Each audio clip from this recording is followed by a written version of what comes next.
आओ हमसे मिलकर चले डीलक्स टीवी के समाचार के संग। अब छेड़ेंगे भ्रष्टाचार, अन्याय, आतंक, अत्याचार के खिलाफ जंग। कर देंगे माफिया, अवैध कारोबार, प्रशासनिक लचर व्यवस्था को भंग। भर देंगे शहर विकास और जनता के उत्थान में इंद्रधनुषी रंग। आओ सब मिलकर चले सुधीर गुप्ता और डीलक्स समाचार के संग।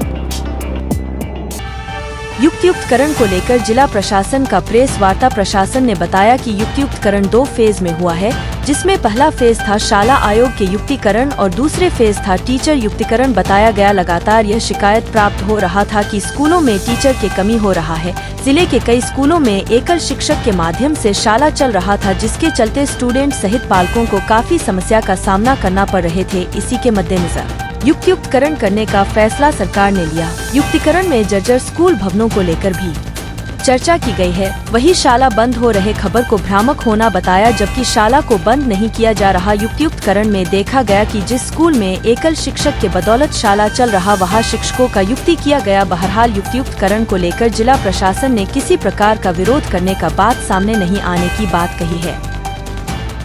एजुकेशन सेक्टर में एक बहुत बड़ा रिफॉर्म किया जा रहा है, युक्तियुक्तकरण किया जाना है। उसमें 2 फेजेस में हम लोगों ने युक्तियुक्तकरण किया है, रेशनलाइजेशन जिसको बोलते हैं।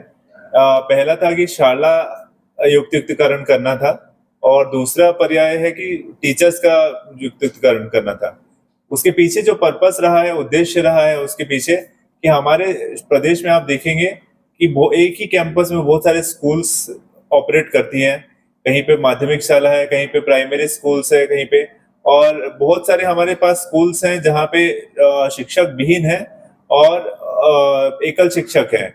बार बार आप लोगों से भी ये या बार बार हमारे जो पेरेंट्स हैं उनसे भी ये विषय उठाया जाता है कि हमारे पास इतने सारे स्पेशली जो दूरस्थ अंचल है वहाँ पे शिक्षक विहीन और एकल शिक्षक वाले बहुत सारे स्कूल्स हैं।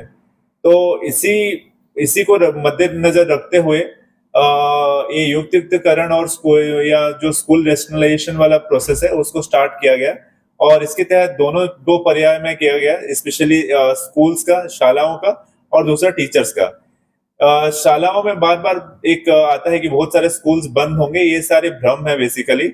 और जो शाला युक्तियुक्तकरण में, रेशनलाइजेशन में, बस उसी को लिया गया जहाँ पे एक ही कैंपस में बहुत सारे स्कूल्स ऑपरेट होते थे।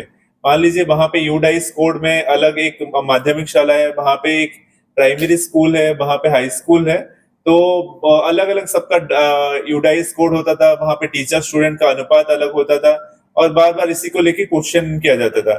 इनफैक्ट आप देखेंगे हमारे पास जो इंफ्रास्ट्रक्चर, स्कूल का इंफ्रास्ट्रक्चर भी, बिल्डिंग्स वगैरह भी बहुत सारे हमारे पास सरप्लस थे।